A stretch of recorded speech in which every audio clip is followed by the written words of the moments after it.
Bon, on est toujours confinés et ce pour un petit moment, donc voici une deuxième vidéo. En plus, vous avez pas trop détesté la dernière, enfin, quelques exceptions près. Serge nous écrit « Vous nous cassez les couilles avec votre Conrad virus ». Là, je sais pas comment autocorrect a corrigé Conrad virus, parce que je pense que coronavirus, c'est le mot qui est le plus écrit ces dernières semaines autour de la planète. Et il continue « Va te faire foutre, pauvre con ». J'adorerais, Serge, crois-moi.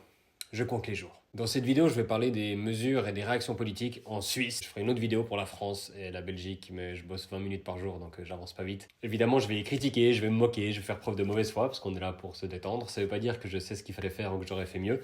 Et heureusement, parce que moi, je suis humoriste, moi je sais faire des blagues, je sais pas prendre des décisions, ni cadrer, ni monter, ni regarder dans une caméra. J'ai lu dans la presse française et internationale que la Suisse n'avait pas prononcé de mesures de confinement, alors c'est pas aussi simple que ça. On n'a pas un confinement aussi strict qu'en Italie ou en Espagne, mais on a quasi la même chose qu'en France et en Belgique, même si la façon d'y arriver n'était pas tout à fait la même. Fin février, ils ont interdit les manifestations de plus de 1000 personnes, ce qui n'a eu absolument aucun impact sur ma carrière.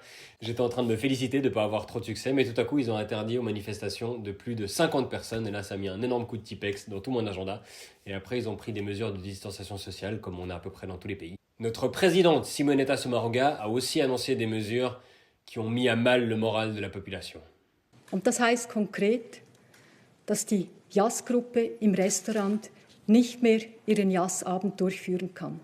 Ça fait une semaine qu'ici en Suisse on fait des blagues sur le Yas et que les Français et les Belges m'écrivent pour me dire « Oh, c'est quoi le Yas ?» Alors je savais que Netflix et YouTube avaient baissé leur débit pour moins utiliser la bande passante, mais je savais pas que Google avait fermé dans toute l'Europe. Mais puisque les gens ont un emploi du temps tellement chargé en confinement qu'il faut tout vous expliquer, le Yas, c'est un jeu de cartes.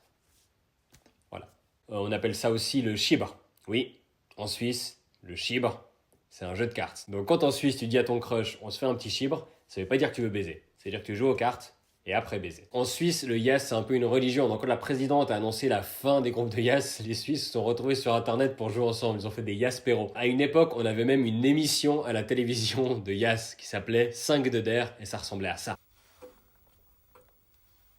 Cette fois, c'est Monsieur Ebicher qui a surcoupé de l'as.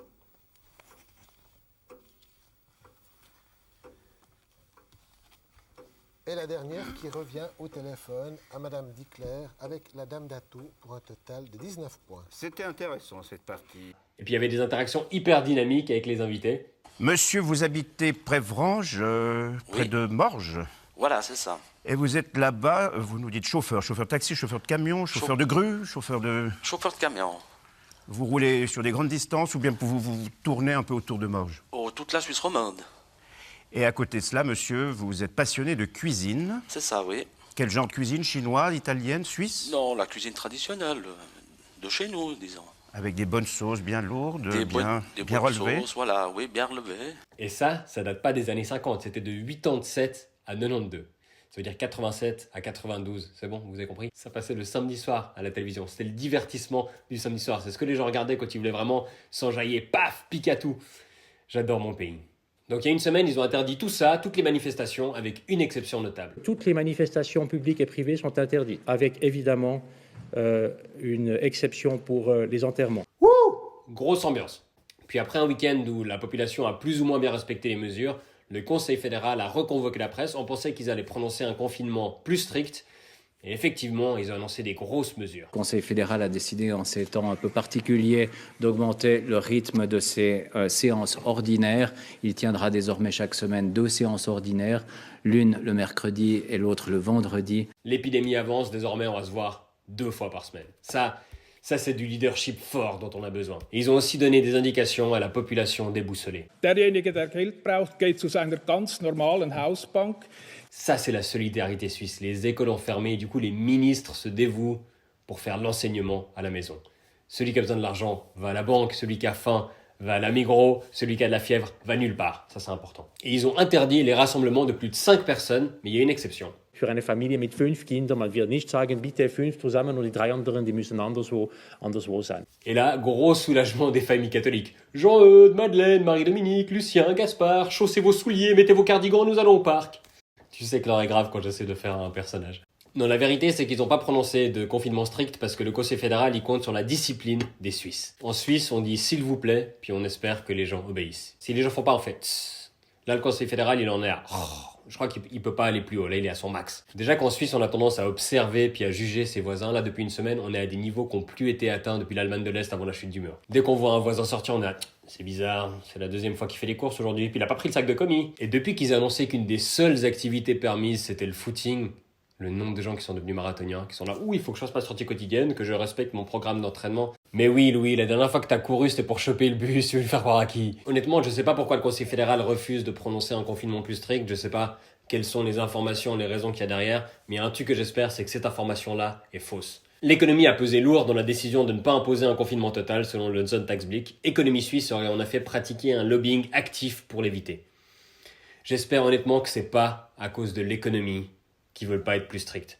Parce qu'on peut relancer une économie, on peut pas ressusciter des morts. C'est quoi le plan? Parce que là, avec un semi-confinement, ça va peut-être durer 6 mois, puis après ils vont faire quoi? Relancer les filières du bois en leur faisant fabriquer des cercueils? D'après le Blick, il y a 2 conseillers fédéraux qui sont pour le confinement, Alain Berset et Karine Keller-Souter, 2 qui sont contre, Ilio Maurer et Guy Parmelin, et 3 qui sont là, quoi? J'ai pas compris. Ich spreche nicht Deutsch. Ignazio Cassis, le mec est tout bib, ça fait 1 mois qu'on l'a pas vu. Il s'est mis lui tout seul au chômage technique, je crois qu'il est sur Netflix. Le mec, on lui a demandé son avis, il était là. Ah, la saison 12 de Grey's Anatomy, c'était pas la meilleure. Bon, au moins la présidente Sommaruga a pris ses responsabilités. Elle a écrit une lettre à la population. Ça, c'est un moyen qui montre bien l'urgence de la situation. Elle écrit une lettre. Chère mobilière, ça, c'est le coronavirus. Ça, c'est mon pays. Ça, c'est ma boulangerie. Oui, la situation est grave, mais pas au point que les gens vont se mettre à lire des lettres ouvertes. D'ailleurs, Alain Berset l'a compris parce qu'il a lancé un challenge en story Instagram et il a tagué qui? Roger Federer. Quand on sait plus quoi faire, on appelle Roger.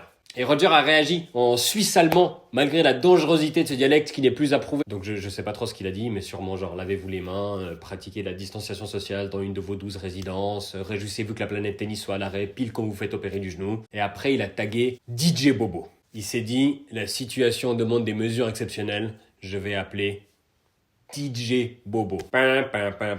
Corona.